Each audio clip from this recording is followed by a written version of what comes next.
In an age where our thumb dictate destiny, algorithms whisper suggestions that feel like serendipity. But are they? These invisible architects, powered by likes, scrolls, and shares, curate our world, from the matcha latte we sip to the candidate we champion.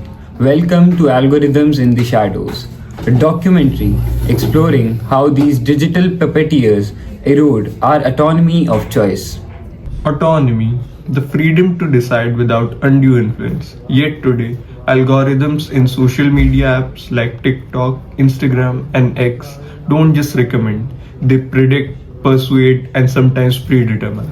We'll unpack this in three arenas: the siren call of consumer trends, where viral hype turns whims into wallet emptied, the echo chamber of politics, amplifying divides, and the broader ethics of data driven nudges.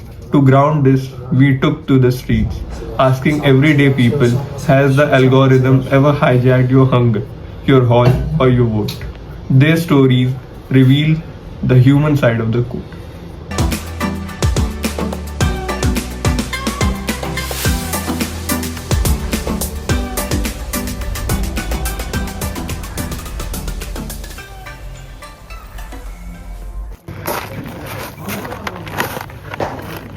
Has an app ever made you try a food trend like matcha that you wouldn't have otherwise? Of course it did. I tried avocado toast. I hated it, but I tried it because it was Instagram trend. So yes, it did.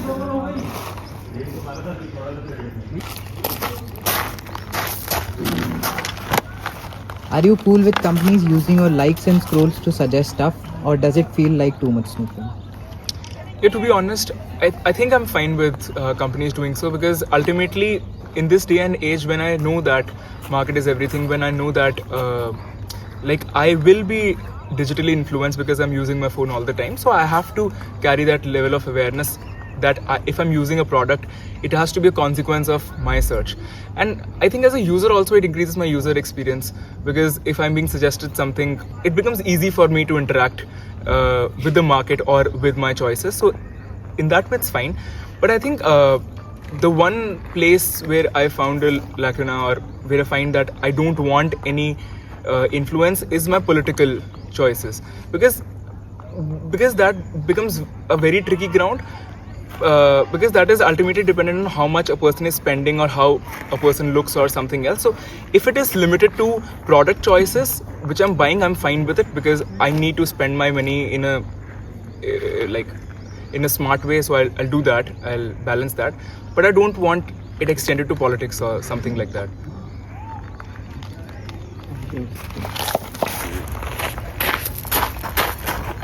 So your question is, have you ever splurged on clothes or toys just because they blew up on your feed, like those viral Labubu dolls? Honestly, no, because I personally, my feed is not something where people usually advertise stuff on.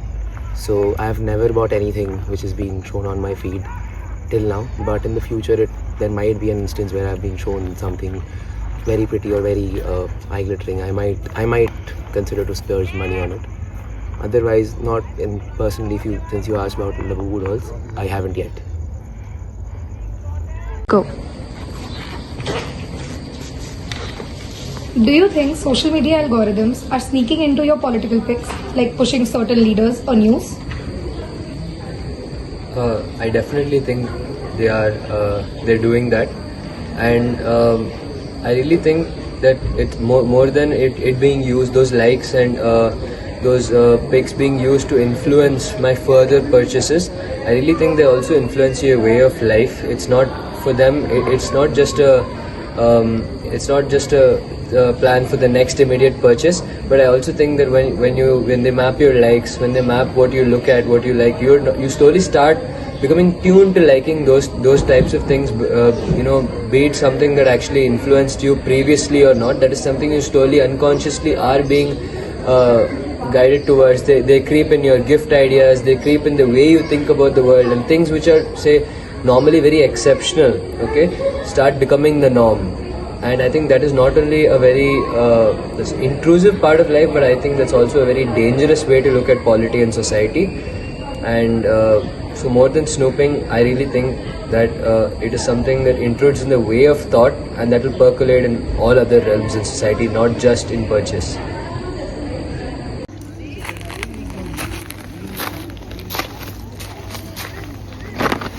If you could change one thing about how algorithms recommend food, fashion, or politics, what would it be?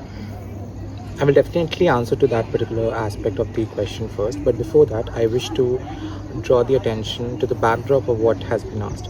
So, particularly when it comes to the functioning model of these algorithms, they do record the taste preference and the choices that we make, our liking or liking, and based on that itself, they do provide the content. So, what is the main intent of the same? The main intent or the main requisite, which is the consent that we only give it on a daily basis. So eventually, our likings reflects that what are the options or the choices that we are going to make on the feed, and that is reflected on same on the this particular through this model.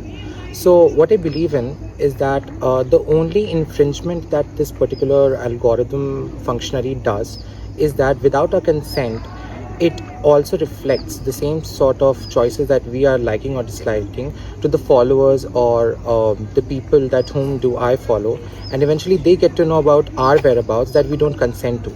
Otherwise, it's very paradoxical as a question itself when it comes to the point, because eventually an algorithmic system is based in or is functioning in such a way that it keeps a track record of how much time even we give to a particular reel, either on food or on places or on any sort of ancillary things that we go through. So eventually they get the command or prioritizes that what are our choices that we need to go towards to.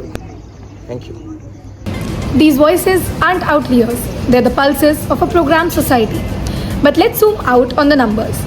In the marketplace of must haves, social media algorithms sway a staggering 72% of consumer purchasing choices, tailoring feeds to exploit our curiosities.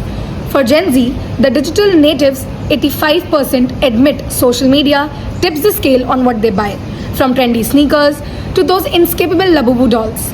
Broader still, 70% of shoppers report being nudged into purchases they hadn't planned, with 71 more likely to buy when an algorithm serves it up socially. It's not magic, it's math. Predictive models feasting on our data to forecast or forge desire. Turn to the town hall of timelines and the stakes skyrocket. Algorithms don't just suggest, they segregate, curating filter bubbles that reinforce beliefs and fuel polarization. A landmark 2023 study on Facebook's feed during the US elections found it amplified divisive content, with conservative and liberal users alike trapped in echo chambers that widened ideological rifts. Globally, platforms like these exacerbate extremes. User exposed to the algorithms picked news show highlighted polarization, with echo effects making moderate views vanish from view. In 2025, a billion scroll personalized paradises. The cost is civic cohesiveness. Algorithms turning discourse into discord.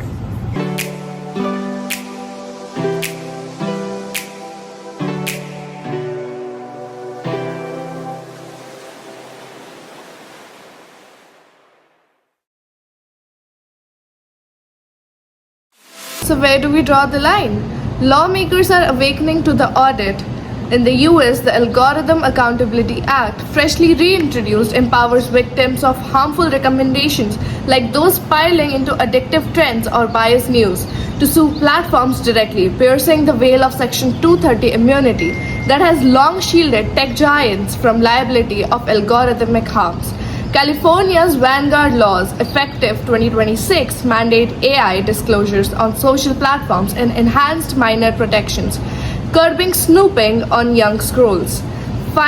Federally calls Grow for a right to know algorithms, demanding transparency in how feeds are forged, echoing Europe's Digital Services Act, which fines non-transparent platforms up to 6% of global revenue.